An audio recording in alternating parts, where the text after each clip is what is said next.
warahmatullahi wabarakatuh. Kami, mahasiswa Poltekkes Kemenkes Kendari, Prodi D3 Keperawatan, akan melakukan pemeriksaan refleks fisiologis. Untuk lebih jelasnya, simak video berikut.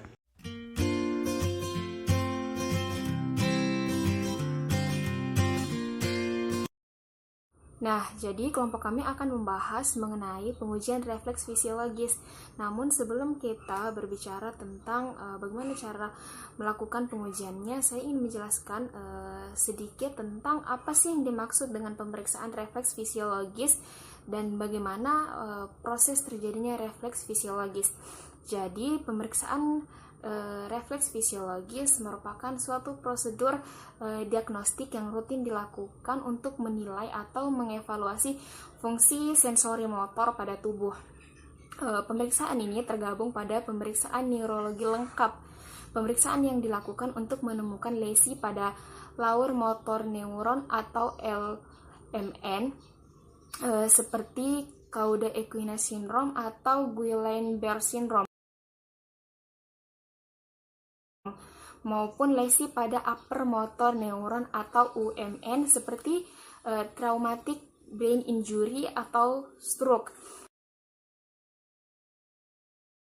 Pemeriksaan ini merupakan pemeriksaan yang sederhana, namun dapat memberikan informasi untuk membantu menegakkan diagnostik adanya gangguan pada sistem saraf manusia.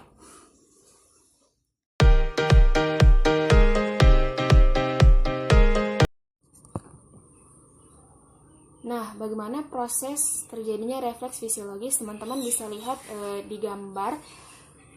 Sel yang pertama, sel reseptor di kulit menerima rangsangan berupa tusukan atau stimulus.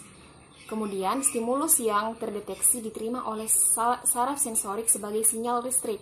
Setelah itu, sinyal diteruskan oleh sistem saraf pusat atau otak dan sumsum tulang belakang oleh saraf sensorik. Kemudian, sinyal respon dari saraf penghubung dibawa oleh saraf motorik menuju efektor organ, saraf penghubung antara sel saraf sensorik dan sel saraf motorik. Dan yang terakhir, otot bisep atau efektor organ berkontraksi menjauhkan tangan dari sumber panas atau sumber rangsangan.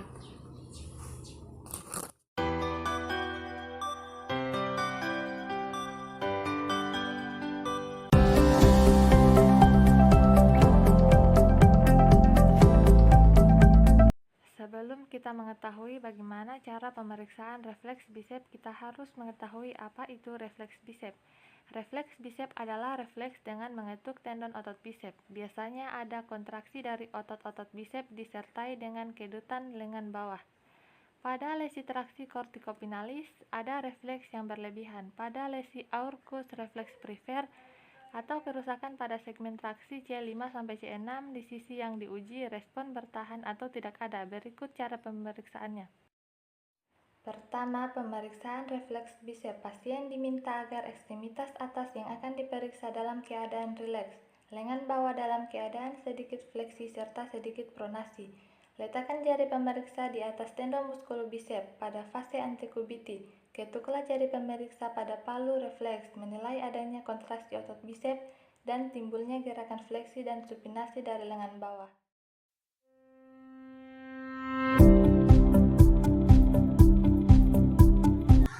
Yang kedua yaitu pemeriksaan refleks trisep. Refleks trisep adalah pengujian lesi di tingkat C6 dan C7, di mana pasien menekuk lengannya atau menempatkannya di pinggul, tendon pendek di atas siku. Diperhatikan untuk respon refleks pada otot trisep. Berikut cara pemeriksaannya. Kedua, pemeriksaan refleks trisep. Pasien diminta agar ekstremitas atas yang diperiksa dalam keadaan rileks. Letakkan lengan penderita pada posisi sedikit fleksi, dengan lengan bawah menyilang garis tengah tubuh. Ketuklah tendon muskulus trisep di atas siku, lihat dan rasakan konstruksi otot trisep yang menimbulkan gerak ekstensi lengan bawah.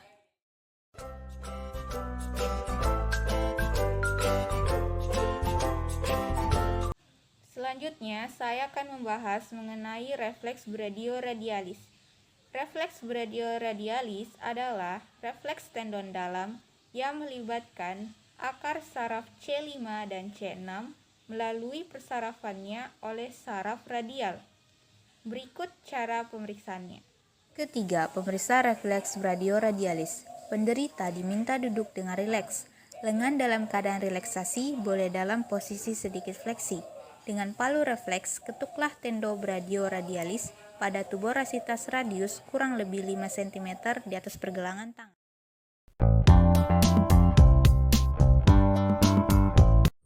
Yang terakhir atau yang keempat adalah pemeriksaan refleks patella.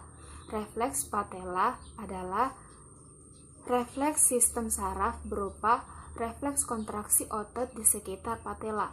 Berikut cara pemeriksaannya. Yang keempat, pemeriksaan refleks patella. Penderita dalam posisi duduk dengan tungkai menjuntai. Usahakan tungkai tidak menempel atau bertumpu pada lantai. Ketuklah tendon musculus quadriceps femoris dengan palu refleks secara cepat. Menilai adanya kontraksi otot quadriceps dan melihat ada atau tidaknya ekstensi tungkai bawah. Bila refleks sulit ditimbulkan, lakukan reinforcement dengan manuver Jendressik.